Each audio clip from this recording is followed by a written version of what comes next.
Hello everyone. तो आज हमारे साथ स्टूडेंट मौजूद है जो कि लास्ट ईयर WBG 2022 क्रैक किए थे। बता दूं इनका रैंक 198 आया था।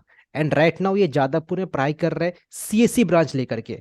अब आप में से कई सारे स्टूडेंट हो जो कि पूछ रहे थे कि आपके पास जो भी समय बचा हुआ है, लास्ट 30 डेज या लास्ट 25 डेज, ठीक है, इसको कैसे अच्छे तरह से यूटिलाइज करें। तो हम लोग आपके लिए कुछ कुछ इंपॉर्टेंट क्वेश्चन सिलेक्ट करके रखे हैं जो कि डिस्कशन कर रहे होंगे। तो पहला सबसे इंपॉर्टेंट क्वेश्चन ये रहेगा कि लास्ट का 30 डेज का रोड मैप क्या होगा, ठीक है। परफेक्ट रोड मैप डिस्कस कर रहे होंगे। सेकेंडली, आप में से कई सारे स्टूडेंट हो जो कि बोर्ड लेवल तक ही प्रिपरेशन करके रखे हो या जस्ट स्टार्ट की हो WBG का प्रिपरेशन, उन सारे बच्चों, तो आपको क्या स्ट्रेटेजी अपनाना चाहिए। एंड थर्ड सबसे इंपॉर्टेंट क्वेश्चन, WBG में टाइम काफी कम होता है, तो लिमिटेड टाइम में मैक्सिमम क्वेश्चंस अटेम्प्ट करने होते हैं। अगर नहीं कर पाते हो तो आपका आउटपुट बढ़िया नहीं होने वाला है। तो ये थ्री इंपॉर्टेंट क्वेश्चंस आज हम लोग डिस्कस कर रहे होंगे। So Nikhil, welcome to our platform. तो काफी सारे व्यूअर पहली बार चैनल पर आए, तो आप जरा अपने आप को इंट्रोडक्शन करना चाहो बच्चों को। First of all thank you भैया, इस प्लेटफॉर्म में मुझे इनवाइट करने के लिए, इस जूम मीटिंग में। और hello juniors, myself Nikhil Gupta and I am from Kakdwip West Bengal. तो मेरा वेस्ट बंगाल बोर्ड था। और मैं अभी करंटली बीटेक कंप्यूटर साइंस जे में हूँ। फर्स्ट सेम फर्स्ट ईयर में हूँ। तो अभी अभी मेरा फर्स्ट सेम खत्म हुआ है। से और क्लासेस कैसे तो चल रही है आपकी, मतलब कुछ डिस्कशन करना चाहे, फैकल्टी कैसे हो गए, कैसे मतलब स्टूडेंट एनवायरनमेंट कैसे हो गया, वो थोड़ा बताना चाहो। आपको तो लगभग 6 महीना हो गया होगा। हाँ हाँ, 6 महीना हो चुका है भैया। लेकिन 3 महीना मुझे मिला है फर्स्ट सेम में। हम्म। जैसे कोविड वगैरह था, तो उस इस टाइम ड्यूरेशन में मुझे जो HOD है मेरा, हम लोग का, या कोई मेंटर सब है, सब बहुत बढ़िया है और सब फ्रेंडली भी है बहुत। हम्म। सर लोग भी, लेकिन हाँ कुछ कुछ टीचर है जो उतना थोड़ा सा बोरिंग टाइप का पढ़ाता है, जैसे कि हर कॉलेज या स्कूल में रहेगा। तो वो सब वगैरह भी है। पॉजिटिव नेगेटिव सब है। अच्छा चल रहा है और कैंपस लाइफ भी हाँ। मस्त है। तो मतलब ऐसा नहीं कि टीचर अच्छे नहीं, टीचर बहुत ही अच्छे एंड काफी सपोर्टिव है। And सबसे इंपॉर्टेंट बात हाँ क्या ये है। जानते हो, कोई भी अच्छे कॉलेज में, वो जादवपुर का बात ले लीजिए या IIT का बात कर लीजिए, सबसे इंपॉर्टेंट होता है बच्चों को अपॉर्चुनिटी प्रोवाइड करना। तो आपको जो अपॉर्चुनिटी है वो मतलब बहुत ही मिलने वाला है।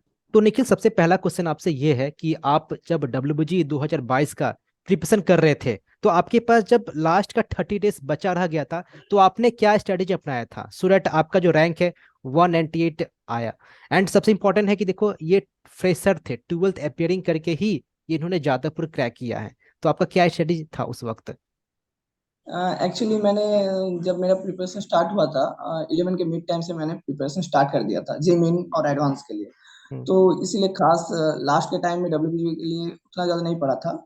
2-3 महीने पहले ही मैंने WBG का PYQ पूरा कंप्लीट कर दिया था। 2014 से लेकर 2021 तक PYQ मैंने सारा कंप्लीट कर दिया था, और लास्ट जो 1 महीना था उसमें सिर्फ जेई मेन का जो मॉक टेस्ट वगैरह था उसी में फोकस किया था। और उस समय मेरा बोर्ड्स भी चल रहा था, तो बोर्ड्स और जो WBI का एग्जाम था वो पूरा कोलैप्स हो चुका था।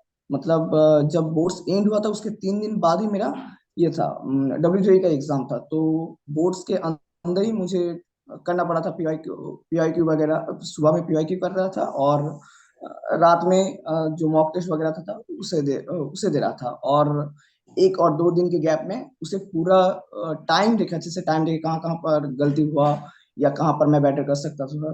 तो ये सब वगैरह में मैं ध्यान दे रहा था, और बस इसी तरह चलता गया, और साथ में बोर्ड्स भी कर ही रहा था।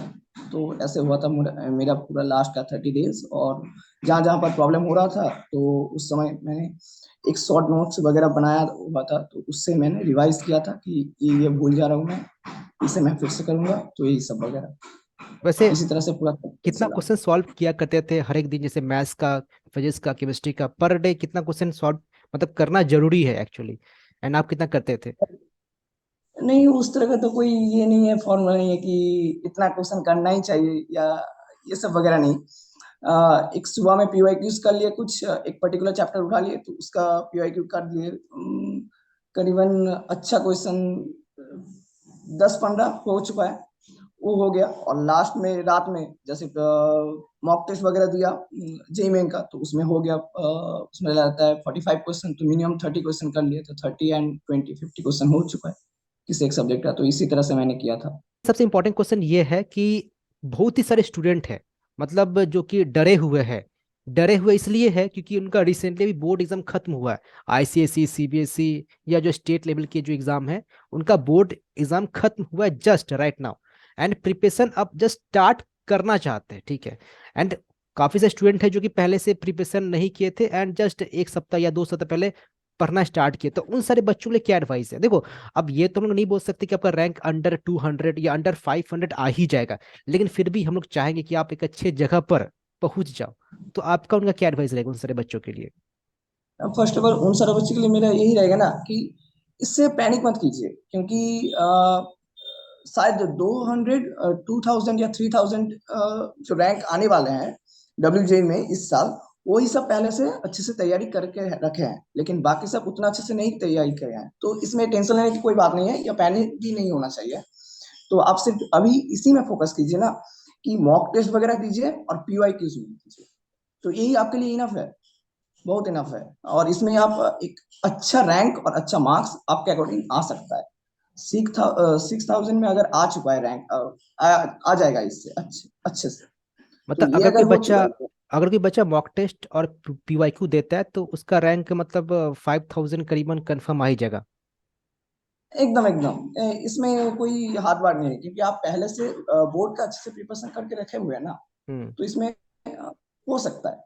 अब बोर्ड एग्जाम जो बच्चे दिए हैं, तो 12 का सबसे ज्यादा वेटेज होता है, 55% या या 60%। तो अच्छा का बात है कि 12th आप रिसेंटली दिए हो, तो आपका फ्रेश माइंड है, जो भी आप 12th में चैप्टर पढ़ के रखे हो। तो पैनिक नहीं होना है, तो आप आराम से लाइक जो 5000 का जो फिगर है वो ला सकते हो। अब अंडर 1000 लाना है तो वो चीज एक्सेप्शन हो सकता है, ठीक है, कोई कि बच्चा ला ही सकता इसलिए है कि। थोड़ा सा और मेहनत और टाइम देना चाहिए था, हम्म। लेकिन अभी कुछ नहीं कर सकते। लेकिन हाँ, आराम से ला जा सकता है, आराम से। अब थर्ड क्वेश्चन ये है कि डब्ल्यूबीजी जो एग्जाम है वहां पर एक्यूरेसी एंड स्पीड काफी मैटर करता है। तो मुझे कैसे पेपर को अटेम्प्ट करना चाहिए, ठीक है, सो दैट जो भी क्वेश्चन है उसको मैं टच कर ही लूं। कई से स्टूडेंट तो ऐसे होते हैं कि जब एग्जाम का लाइक जब आधा घंटा या 15 मिनट बचा रह जाता है, तब देखते हैं कि अच्छा ये क्वेश्चन को मैं टच किया ही नहीं एंड ये क्वेश्चन इजी था। तो स्टार्टिंग से ही आपको स्ट्रेटेजी अपनाना चाहिए। जैसे मैथ्स का बात करें तो कैटेगरी 1 में 50 क्वेश्चन रहते हैं, कैटेगरी 2 में 15 रहते हैं एंड कैटेगरी 3 में 10 रहते हैं, ठीक है। तो ये बहुत ही सारे क्वेश्चन है एंड 2 घंटा में कंप्लीट करना होता है। तो लाइक आप जब मैथ्स का पेपर अटेम्प्ट किए थे डब्ल्यूबीजी 2022 में, तो आपने कैसे मतलब फ्लो चार्ट अपनाया था? एक्चुअली मेरा मैथ थोड़ा सा कमजोर था फिजिक्स और केमिस्ट्री के मुकाबले। और जब मैंने पेपर अटेम्प्ट किया था, तो फर्स्ट 2 नंबर या यानी कैटेगरी 2 से मैंने स्टार्ट किया था। तो हम्म। कैटेगरी 2 से इसीलिए स्टार्ट किया था कि वो 15 रहेगा और 2 मार्क्स का रहेगा। तो अगर ज़्यादा टाइम भी ले लिया तो बेनिफिट ज़्यादा मिल जाए, 30 मार्क्स मिल जाएगा। और उसके बाद मैंने कैटेगरी 4 अपनाया था, तो उससे ज़्यादा उतना नहीं कर पाया था। फिर मैंने कैटेगरी 1 पे टच किया था। तो बाद में पता चला कि इससे कुछ ज्यादा बेनिफिट नहीं हुआ। मतलब अगर कैटेगरी 1 ही अपनाता तो उससे ज्यादा बेनिफिट होता, क्योंकि कैटेगरी 1 इजी आ गया था कैटेगरी 2 और 3 के मुकाबले। तो इसलिए थोड़ा सा कम अटेम्प्ट कर पाए थे हम कैटेगरी 1 में। और फिजिक्स केमिस्ट्री में वैसे ही था? सेमेस्टर में एकदम नॉर्मल कैटेगरी 1 से स्टार्ट किया और कैटेगरी 3 अंत तक किया था पूरा। पूरा क्वेश्चन देखा था, बीच में इसमें बहुत सारा क्वेश्चन छूटा भी है, लेकिन हाँ, कर लिए थे पूरा पूरा मतलब हाँ, क्वेश्चन। यहाँ पर एक मैं पॉइंट ऐड करना चाहूंगा, मतलब कि क्वेश्चन ज्यादा है तो देखो, कोई क्वेश्चन ऐसे दी जाती है जानबूझ करके कि आप वहां पर टाइम स्पेंड करो, तो वो सब क्वेश्चन को आपको हाँ, स्किप करना आना चाहिए, क्योंकि वो क्वेश्चन डाला ही गया है कि आपका टाइम लॉस हो। अब खाने क्योंकि के एक लिए ही हाँ, डाला गया है। कोई कोई एक क्वेश्चन रहता है 1 नंबर का, उसको करने के लिए आपको 10 मिनट लग जाएगा आराम से। तो सिंपल सी बात है, उसको स्किप ही करना है, करना ही नहीं है। मतलब इसीलिए लास्ट के डेज में पीवाईक्यू इतना ज्यादा करना चाहिए कि क्वेश्चन छोड़ना आना चाहिए, हम्म। कि ये क्वेश्चन मुझे करना ही नहीं है। और यही क्वेश्चन मुझे करना है कि ये सिंपल है, ये हार्ड है, ये पता चलना आना चाहिए। अब देखो, ये बात ध्यान रखना आप लोग कि जब कैटरी 1 कर रहे हो, ठीक है, तो इतना भी टाइम मत दे देना कि कैटरी 2 के लिए आपको समय ही नहीं मिला। मे बी इस साल हो सकता है कि जो कैटरी 1 है वहां से क्वेश्चन इजी आ गया एंड कैटरी 2 से टफ आ गया, या कैटरी 2 से इजी आ गया, कैटरी 1 से टफ आ गया, ठीक है। तो ये चेंज हो सकता है, लेकिन जो भी अटेम्प्ट कर रहे हो, समय ज्यादा मत दे दिया जाएगा। इतना भी मत दे दो कि कैटरी 2 के लिए समय ही नहीं मिला, क्योंकि कैटरी 2 में वेटेज बहुत ही ज्यादा होता है, 2 नंबर का होता है, ठीक है। मतलब बहुत ही सारे स्टूडेंट तो ये है कि मतलब डीमोरलाइज हो गए कि मैंने 2 साल में कुछ भी नहीं पढ़ा, अब 2 साल में कुछ भी नहीं पढ़ा तो अब मैं पढ़ के क्या ही कर लूंगा। तो आपका हर एक दिन का जो मोटिवेशन है यही होना चाहिए कि मुझे लाइफ में बेस्ट परफॉर्म करना है। प्रीवियस क्या किए छोड़ दो, कुछ नहीं होने वाला है। सपोज आप कॉलेज में एंट्री कर जाओगे तो कॉलेज में भी प्रेशर है। प्रेशर क्या है? ऑब्वियसली प्लेसमेंट बहुत का। अच्छा है। प्लेसमेंट प्राप्त करना है, 10 लाख, 15 लाख, 20 लाख, 30 लाख, तो वो प्रेशर होगा। तो प्रेशर कभी आपको छोड़ने वाला है नहीं। तो आप अगर ये सोचते हो कि डब्ल्यूबीजी एग्जाम में दे देता हूँ तो प्रेशर छूट जाएगा, तो ये आप गलती सोच रहे हो, ठीक है। तो जब अगर ये माने बैठा के रख लोगे कि मुझे हर एक दिन को अपना बेस्ट परफॉर्म करना है, मतलब आप काफी निश्चित रहोगे, ठीक है। बता दो, जो स्टूडेंट पहली बार इस चैनल पर आए तो हम लोग डब्ल्यूबीजी के लिए मॉक टेस्ट प्रोवाइड कर रहे हैं, मेंटरशिप सपोर्ट प्रोवाइड कर रहे हैं एंड काउंसलिंग सपोर्ट प्रोवाइड कर रहे हैं। तो जो बच्चे अभी तक ज्वाइन नहीं किए तो आप बैचेस को ज्वाइन कर सकते हो। एंड बता दो, जो मेंटरशिप का जो प्रोग्राम है तो वो निखिल जी करवा रहे होंगे, ठीक है। तो आपका जो भी कुछ डाउट होगा आप मीटिंग अटेंड कर सकते हो। एंड लास्ट के 30 डेज में हम लोग काफी मीटिंग कर रहे होंगे, लगभग 8 से 10 मीटिंग्स कर रहे होंगे, जो कि आपको काफी बेनिफिट प्रोवाइड करने वाला है। तो जैसे कि भैया बोले हैं कि एक मेंटरशिप प्रोग्राम भैया करेंगे और वो मैं ही करवाऊंगा। तो आइए ज्वाइन कीजिए इसमें। आपको ज्यादा से ज्यादा मदद मिलेगा और आपका जो भी कुछ डाउट है उसे हम लोग पूरी तरह से क्लियर करने की कोशिश करेंगे। आपको स्टिल कुछ भी डाउट है इस वीडियो रिगार्डिंग तो do comment in the comment box, हम लोग ट्राई करेंगे कि आपका जो भी कुछ क्वेरी है जल्द से रिप्लाई देने का। Thank you.